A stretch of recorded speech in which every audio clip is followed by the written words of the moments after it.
Australia. And welcome to Life Support, the only infotainment program with all the information you need and all the entertainment you want. and more importantly, all the solutions you've been searching for. No matter what your problem is. No matter how many problems you got. I'm Sigourney, and on tonight's show, I'll be showing you how some simple craft can help you when it comes to doing the simple things. I'm Dr. Riddy, and a little later I'll be dispensing some timely advice about drugs, and in a totally unrelated story, how to get more money into your lifestyle. And I'm Penny. I'll be showing you how to run a community childcare facility for the good of the children and the good of your wallet. I'm Todd, and you wouldn't want to miss what I got coming up in the show. Intriguing. Yes, we've got a great show prepared for you tonight. So look and listen up. Because you might just learn something. Let's get to it. Today, I'm going to be talking to you about smoke alarms. They cost about $10 from your local hardware store. They're dead easy to install and activate, and they can save you a lot of grief. Work out where a fire is most likely to start in your home. Perhaps it's the living room if you have an open fireplace, or maybe the bedroom if your son likes playing with matches, or in my case, it's the kitchen, because that's where my lady friend does the cooking. Now, before I go any further, I should let you know smoke alarms do contain radioactive material. So if you're an environmentalist, you may want to take a pass on getting one, because letting your house burn down would be better for the environment. Once you've got your smoke alarm installed, why not utilise its full potential? A smoke alarm only costs around $10, whereas a burglar alarm costs hundreds of dollars. So if you're trying to save a penny, why not use your smoke alarm as your burglar alarm? All you got to do is rig up a couple of devices so that when someone breaks into your home, they'll start a fire.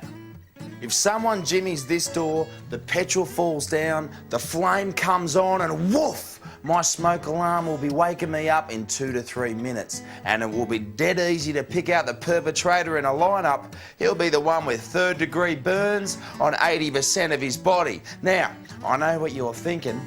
Hang on, Todd's gone a little bit crazy. But have I? Let's just say I'm not insured against theft, but I am against fire.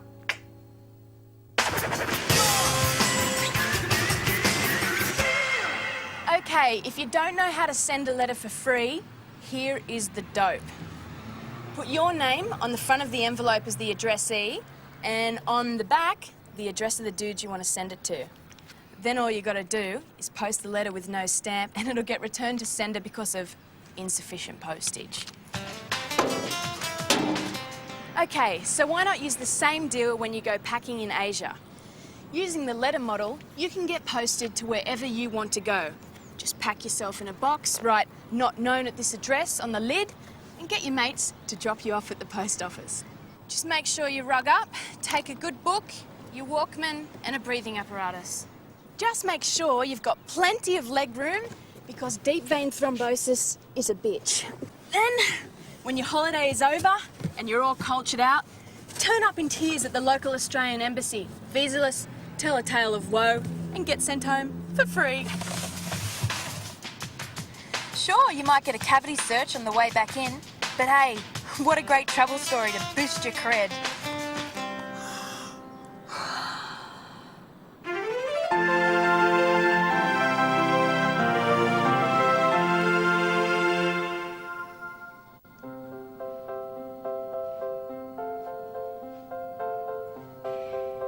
Ladies, do you suffer from obsessive compulsive disorder? Does it take you forever to do even the simplest task, feeling that if you don't get it exactly right, your family will die? Well, that needn't be as good as it gets, because tonight I've got a wonderful hint that the modern obsessive compulsive woman will want to try time and time again. Now, for the modern woman, setting the dinner table can be an enjoyable act of self-expression. But for the OCD set, it can be time-consuming and frustrating. Constantly realigning the crockery with the cutlery and the glassware, it's enough to drive you insane. But you can take the guesswork out of angles, equidistance and relative space. All you need is a plain tablecloth, a dinner setting, a pencil and some black fabric paint. To start, simply set the table. Now, because this is how it will always look, you want to take the time to get it just right. Then trace around each item with a 4B pencil.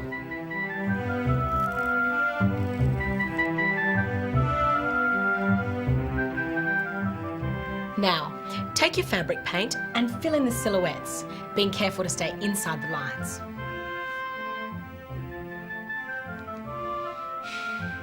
Some might say go fashion, never function.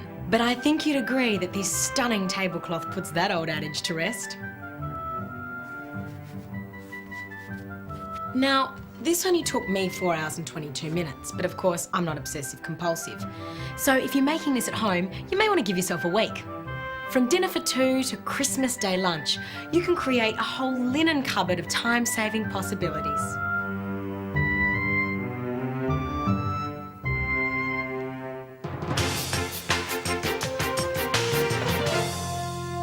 Hello there.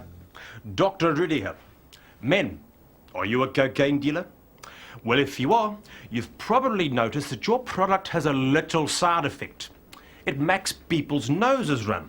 And when people come out of the bathroom sniffling, that can arouse suspicion, which in turn can get people fired or arrested. This means one less customer for you. So, can I offer a suggestion? Instead of cutting your cocaine with drain cleaner, why not invest in a packet of Sudafed?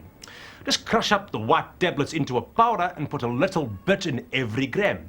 That way, every time your customers take a snort, the Sudafed will dry their noses up.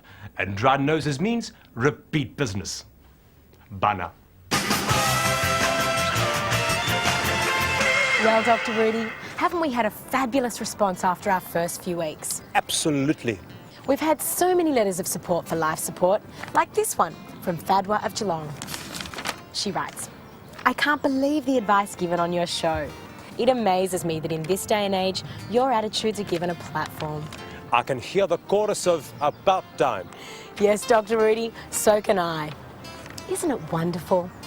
Fadwa's words epitomise the impact our show is having on you, our loyal audience, and on our colleagues in the television lifestyle industry. So thanks, Fadwa, and here's some more top television for you.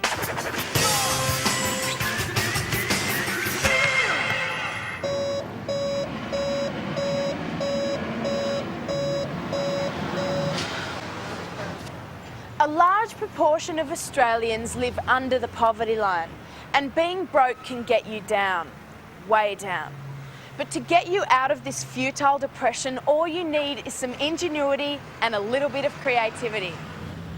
Arts grants, an accessible government funding body riddled with loopholes. All you have to do is make yourself look like a couple of fashionably oppressed minority groups. Cultivate an intense anecdote and a creative result. Get yourself an appointment and apply a liberal amount of racial stereotype. Arts funding, here I come. Hi, my name's Penny, and I'm a 19-year-old black lesbian living in Marrickville.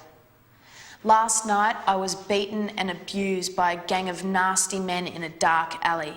As opposed to wallowing in its depression, I, alternatively, have decided to transform this horrible experience into a contemporary dance piece for the community, so that the people of Australia can experience and engage with me on a suffering and feeling level. But I can only do this with the appropriate support and assistance. Too easy. 20 grand and I didn't even have to dance. Just goes to show that with a little bit of imagination and some baggy jeans, there's nothing a girl can't get. Now, to sell the dog.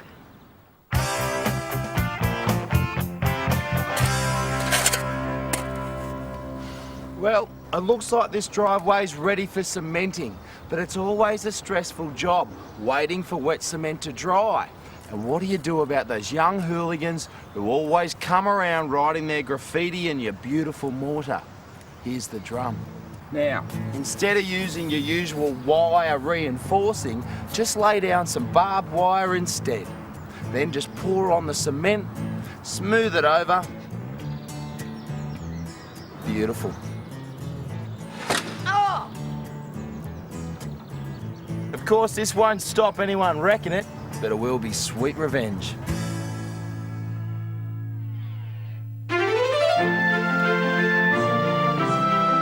There are strict religions, there are crackpot religions, and there are religions that are simply an ideal lifestyle choice. And one of the very best is Buddhism. I first became enchanted with Buddhism when I saw one of these ancient scrolls at the museum. Loosely translated, it says that we cannot be at one with the universe until we let go of our desires and give up our possessions. And I thought, I've just got to have one of those for the living room. But you know, decoration is not the only thing that Buddhism has to offer. It's also a very aromatic religion. Smell that enlightenment. Sandalwood, great for the toilet. The dining room is the perfect place for you to show off your fine mahogany Buddha statue for a couple of reasons. Firstly, with such a fat little fella looking down at you, you'll feel so much less guilty about asking for that extra helping of flan. But most of all, he'll be a talking point, which means you can casually drop the news that you're now a Buddhist. Imagine how envious your friends will be that you've joined Uma Thurman and Richard Gere's little club. And yet you can still be friends, because Buddhism is a religion that never offends anybody. And when you get a little squiffy at dinner and say something stupid, you've got an instant riposte. Don't you think the melon flavours override the passion fruit? Oh, that's just a bit of Zen. And best of all, there are no compulsory attendances or prayer times or dress codes. You just say you're a Buddhist and you are one. And all you need to do is find time for some quiet contemplation.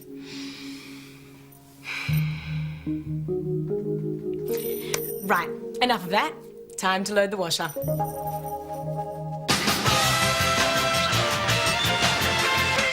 More practical advice for house-proud Australians, Dodd. Oh, that's right. And with a lot more to come, Dr. Rudy. And you know, not all our practical advice in the show comes from us experts in here. Over the past few weeks, we've had hundreds of emails from viewers offering their own tips and advice. Yeah, so if any of you handymen out there, or handy ladies for that matter, have an idea, why not send us an email and tell us about it? At lifesupport@sbs.com.au. And thanks to the speed of cyberspace, we can do something about your domestic difficulties faster than it takes Todd to tell you. A lifeline in half the time. But if you lead a simpler life and don't have email, just write to us at Life Support SBS Locked Bag 028 Crow's Nest 1585. another problem solved. Oh, let's not stop there. Let's keep going. Now, I don't know much about art, but I know what tourists like. Have you ever seen that brightly coloured, naive art crap in souvenir shops and thought, kids could do that? Well, they can. Just head to your local community centre with a proposal to run free holiday care. Advertise and get a room full of eager-to-please kiddies just busting for things to do. Kids love craft and are just so good at it. So don't waste their time with silly crayon drawings that'll just end up composting on relatives' fridge doors. Start with butcher's paper and then move on to postcards, placemats and t-shirts. And by showing the kids some new skills, you'll open up a whole world of opportunity for them and for you. With some creative littlies, a few easy-to-follow patterns and the right space, your output will capture the hearts, minds and travellers' checks of our international visitors.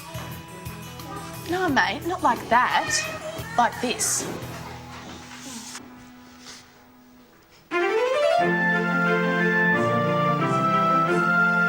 It's great to have a man around the house, but they do come with some rather unfortunate habits. Once upon a time, back when men were hunters, they could hit a water buffalo with a spear from 50 feet. Nowadays, when men are bankers, you'd be hard pushed to find one who can hit the bowl from straight above it. Well, stop putting those papers down for him. There is a simpler way. Seeing as men enjoy games of skill, try painting a small target on the back of the toilet bowl to make toilet time more fun. It'll give him something to hit other than your hand-knotted Haitian toilet rug. Keeping in mind that most little accidents happen at night, you'll need to choose a good waterproof phosphorescent paint. Or, for that antique designer effect with an indefinite glow, you'll want something which contains radium salts, which they used to use on the hands and numbers of watch faces. Now you can have a drier room with lovely loo lighting your friends will adore. Good advice, Sigourney. I think all of us men would appreciate the thought and enjoy that bullseye challenge. But a word of caution.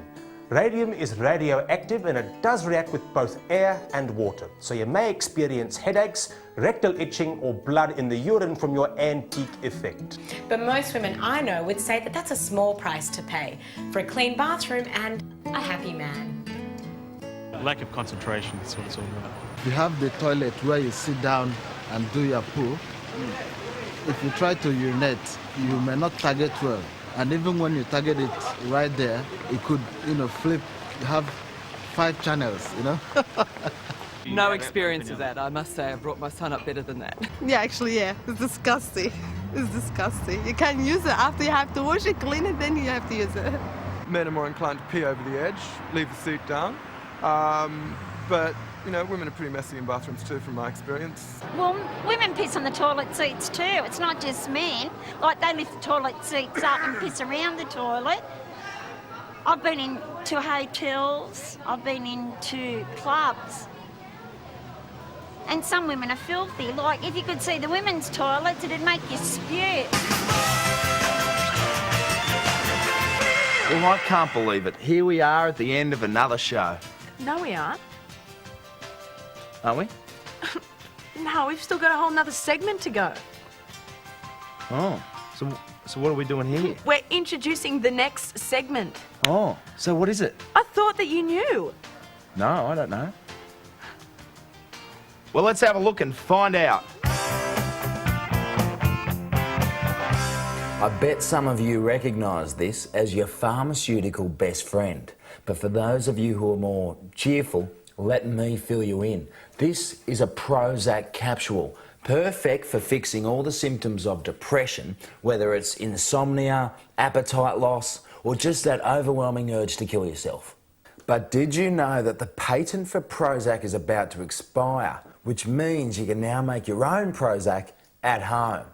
Normally, Prozac contains fluoxetine hydrochloride, but if you don't have that in your kitchen, I've found an equally good substitute is crystallised sucrose. It always gives you a boost. Now you need to add something that will stop you moping about in bed. I'm going to use a natural extract from the Coffea arabica plant. Now we need to find a non-reactive container to mix the ingredients in. This'll do.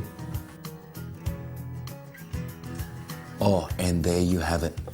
Your very own homemade Prozac. Now, if the lady friend's got the painters in, you may want to serve it with a Tim Tam for that double dose of antidepressant.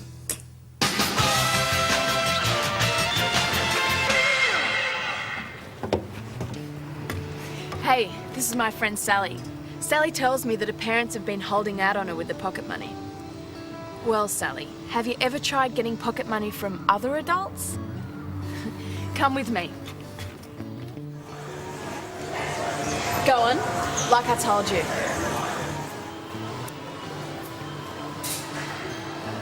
When you give me 50 cents, I'll stop. Ah! Mommy, Mommy, stop hitting me! Still out from the bruises you gave me yesterday! Ah! Ah! Ah! Wow, good work. Hey, can I borrow 50 cents? No. No? When you give me 50 cents, I'll stop. Don't! Stop it! Don't! Stop it! Stop it! Hello there. Dr. Riddy here. You know, making more money doesn't always have to be about property or shares or even getting a job. You can also make money by being aware of the value of what we call collectibles. As we Australians become more aware of our colourful past, even ordinary objects can increase in value over time if they reflect a little piece of Australian history. And so tonight, Sigourney is going to show you girls how you can make more money without even leaving the kitchen. Thanks, Dr. Rudy. As you can imagine, spring cleaning is something I look forward to about as much as another birthday. But there is a plus to doing these tedious tidying chores. If your storage space is as neglected as mine, you could find all sorts of interesting things that have transformed into rare collector's items. Take this biscuit tin, for example. At an auction, it'd fetch about $2 if you're lucky. But it's what's inside that can fetch big bickies. Remember these adorable little fellows from a less precious time? Yes, they're Gollywog biscuits, and they're in mint condition. Exciting for any collector, but what really puts these in the high earner category is the expiration date. October 1954. This was a time when stolen generations of children were probably being spoilt by these delicious treats at their suburban ceremony known as afternoon tea with the new parents. A rare historic record of Australia's recent past like this will make a valuable financial buffer for your children in these sorry economic times. What do you think, Dr. Rudy? Valuable advice, Sigourney. Remember, girls, making money can be fun, so be sure to check and see if your family has hidden anything in your closet. Bye now.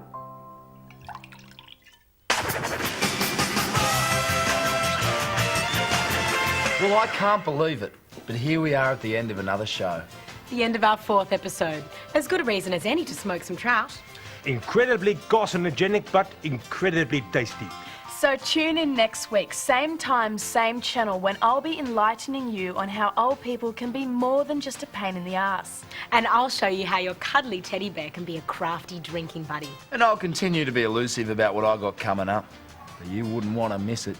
Until then, don't listen to anything anyone else tells you on television. And keep sending in those letters, because your life's worries are our life's work. Good night, Australia.